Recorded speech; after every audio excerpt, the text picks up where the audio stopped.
Assalamualaikum warahmatullahi wabarakatuh. Shalom, Om Swastiastu, Namo Buddhaya, Salam Kebajikan. Perkenalkan, nama saya Desta Sela Adilia Sirait dengan NIM 03031242429091. Di sini saya akan mempresentasikan atau menjelaskan tentang kelarutan dan rekristalisasi praktikum percobaan 2. Sebenarnya apa sih kelarutan dan rekristalisasi? Kelarutan merupakan keadaan suatu senyawa baik padat, cair, ataupun gas yang terlarut dalam padatan, cairan, atau gas yang akan membentuk larutan homogen. Kelarutan ini bergantung pada pelarut yang digunakan, serta suhu dan tekanan. Sedangkan rekristalisasi adalah teknik pemurnian suatu zat padat dari pengotornya dengan cara mengkristalkan kembali zat tersebut setelah dilarutkan dalam pelarut yang sesuai. Prinsip dasar dari proses rekristalisasi adalah perbedaan kelarutan antara zat yang akan dimurnikan dengan zat pengotornya. Faktor yang mempengaruhi rekristalisasi adalah yang pertama, sifat solvent. Kelarutan yang besar terjadi bila molekul-molekul solut mempunyai kesamaan dengan struktur dan sifat-sifat kelistrikan dari molekul-molekul solvent. Yang kedua itu ada suhu. Suhu, kelarutan dalam gas air biasanya menurun jika suhu larutan dinaikkan. Gelembung-gelembung kecil yang akan dibentuk bila air dipanaskan adalah kenyataan bahwa udara yang terlarut menjadi kurang larut pada suhu-suhu yang lebih kecil.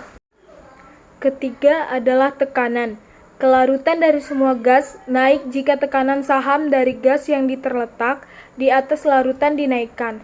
Secara kuantitatif, hal ini dinyatakan dalam hukum Henry, yang menyatakan bahwa pada suhu tetap perbandingan dari tekanan saham dari solut gas dibagi dengan mol fraksi dari gas dalam larutan adalah tetap. Langkah-langkah rekristalisasi yang pertama adalah pemilihan pelarut. Pelarut yang terbaik adalah pelarut di mana senyawa yang dimurnikan hanya larut sedikit pada suhu kamar, tetapi sangat larut pada suhu yang lebih tinggi.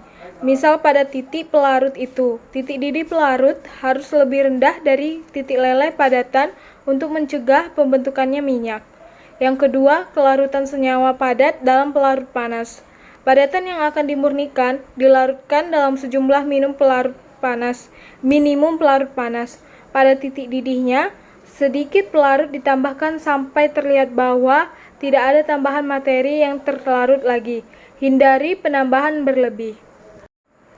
Yang ketiga adalah penyaringan larutan. Larutan yang jenuh telah dipanaskan, selanjutnya disaring melalui atau menggunakan kertas saring yang ditempatkan dalam suatu corong. Berikut adalah gambar yang dapat kita lihat bahwa penyaringan larutan.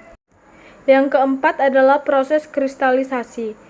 Kristalisasi atau filtrat hasil penyaringan selanjutnya dibiarkan kering.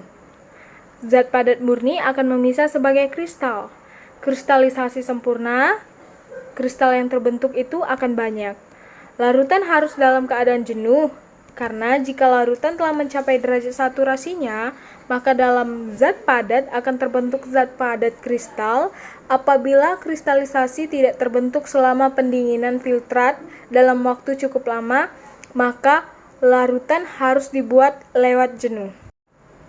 Yang kelima ada pemisahan dan pengeringan kristal.